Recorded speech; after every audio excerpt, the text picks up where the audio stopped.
It is dark, it is gripping, it is sad, it is very serious. It is finally here, the Batman.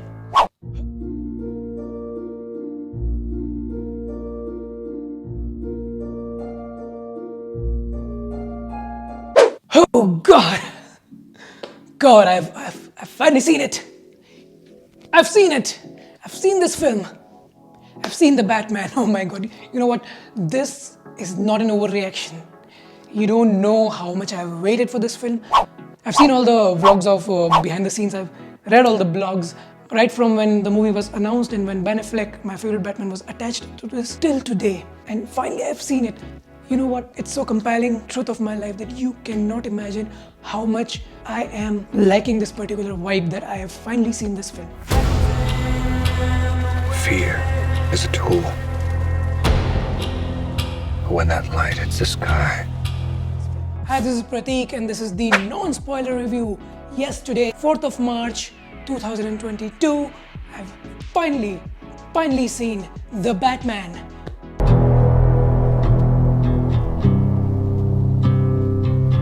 All the comic book nerds who already know what Batman is all about must be knowing what this movie is all about. But those of you who are the casual moviegoers would not know what this movie is all about. Is it a remake? Is it a sequel? Is it a reboot? Is it a follow-up of DCEU, which is the DC Extended Universe? No, it's a reboot.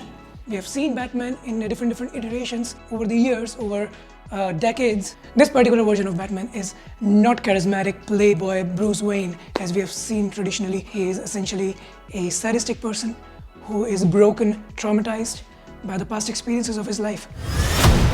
Whoa! This guy's crazy! It is here, the Batman, directed by Matt Reeves. Matt Reeves, I have become your fan. I have a huge respect for Matt Reeves for making this movie. Your direction was top-notch. It's top-tier directing. I think Matt Reeves' vision is phenomenal, and the movie has set up the premise for sequels for future. Alright, so movie starts off without wasting any much time to setting up the premise, as it starts with a dark and gloomy and horrifying scene. Yeah, there are a lot of horror elements in the film. By no means this movie is for young people.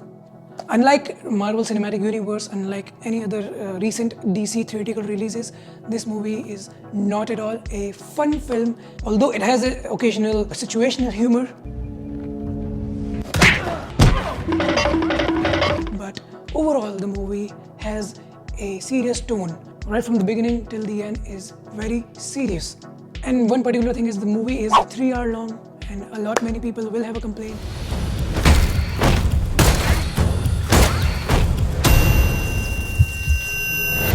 It is a perfect Batman movie, standalone Batman movie. Robert Pattinson is perfect as the Batman, as this particular iteration of Batman. I always wanted a grounded and detective-driven Batman film. So if you are into crime drama, if you love the movies by David Fincher, you might as well like this film, because this film, unlike the inspiration of any other comic book movie like the Dark Knight trilogy from Christopher Nolan or any other Batman film from the past, this has much more reminiscent tone. The movies like David Fincher's Seven, David Fincher's Zodiac, there's Chinatown, there is Saw. All these movies are much more tonally similar to this particular film. So Batman is somewhat tonally similar to Joker as well from 2019, and somewhat from The Dark Knight. But that being said, to be quite honest, we cannot compare both of these movies. We cannot compare. People are actually comparing The Dark Knight with the Batman. No, they are not comparable. That movie has its own tone. This movie is essentially, how can I say? Let me put it this way. It's essentially the comic book strips, the graphic novel strips on the silver screen. This is heavily inspired by comic books. So just like the comic books, this movie is narrated by Bruce Wayne himself, just like in the comics. The movie is heavily inspired by many comic book series. But most importantly, this movie is inspired by this particular comic book series, The Long Halloween. And apart from this, the movie is also inspired by the band Nirvana. Yeah, it's true. As you have seen in the trailer, in the teaser trailer, the song Something in the Way, yes, it is there in the movie itself as well. Underneath the bridge, the tarpers sprung a leak, and the animals chains I've trapped. Now let me talk about the performances. As I've already told you that I've totally loved Robert Pattinson's Batman. I think he's a perfect Batman for that particular setup and scenario. Some people will have their own choices for the support cast. For me, cast has done a fantastic job. Right from the Paul Dano's Riddler, the primary antagonist.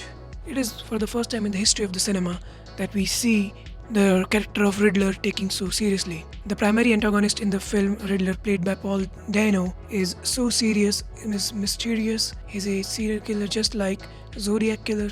I think they have drawn the inspiration from Zodiac Killer in the portrayal of this specific version of the Riddler. It can be cruel, poetic, or blind, but when it's denied, it's through violence you may find.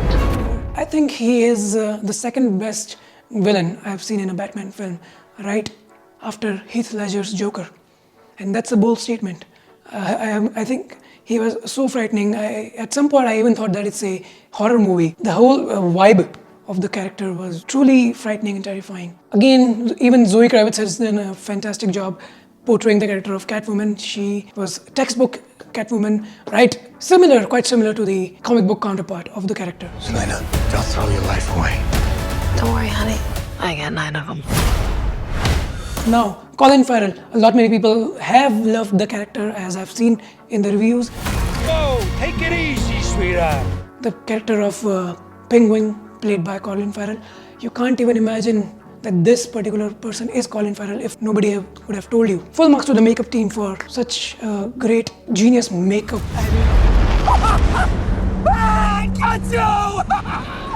I got you! I really loved Andy Serkis' Alfred. It's getting serious, Bruce. If this continues, it won't be long before you've nothing left. There's one particular scene, and it's an interaction between Alfred and Bruce Wayne. This particular scene was a real tear-jerking for me, just because of the chemistry. I really loved the chemistry between these two characters. Even this particular iteration of Alfred was perfect. Andy Serkis has done a perfect job portraying the character. Jeffrey Wright's Gordon. He seems so original, on point to the character as the comic book counterpart, even though it is now portrayed by a person of color, unlike the comic books. He was essentially what Watson is to Sherlock, he was to Batman.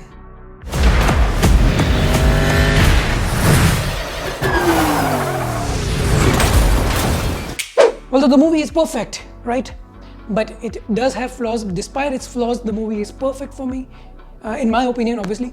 Although this cinematography also drew some sort of criticism online, as many people did not like the POV shots. The extreme and overuse of POV shots were not always welcomed by fans. And I get the criticism because POV shots make everything look claustrophobic and small. I did not find it, of course. It's a subjective thing, so I don't say anything. I don't speak for you, I speak for myself. Another complaint which people might have is that the character development of Batman is not there. There's a logical reason behind this. The movie is not an origin movie of Batman. We have seen in the past, in different iteration of Batman, that how Bruce Wayne became Batman, how his parents were killed, and then he used those fears as a leverage of becoming Batman. Here, the Batman is already present. The Batman is already there. He is working since last 2 years. So the movie wastes no time in developing the character of Batman. People will find this particular version of Batman as quite emo and sadistic, which for me is quite okay, because not every version of Batman needs to be playful and cheerful. Obviously, it's Batman. He's supposed to be dark. He's supposed to not to laugh all the time. 95% of the time, he is Batman. We only see a few scenes of him being Bruce Wayne. This is the first time in a Batman movie that we actually see mostly Batman on the screen.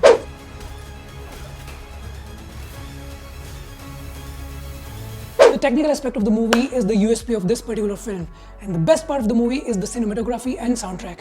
Now, I'm particularly a fan of Michael Giacchino's soundtrack. I'm listening to his soundtracks since 2009's Disney Pixar's Up. I've become a fan of his, and this particular soundtrack is so great. It is beautiful, it has its mysterious tone to it, it has all sorts of mixed emotions and too emotional, which makes this movie so much filled with emotions. The element of emotion right goes through this particular soundtrack.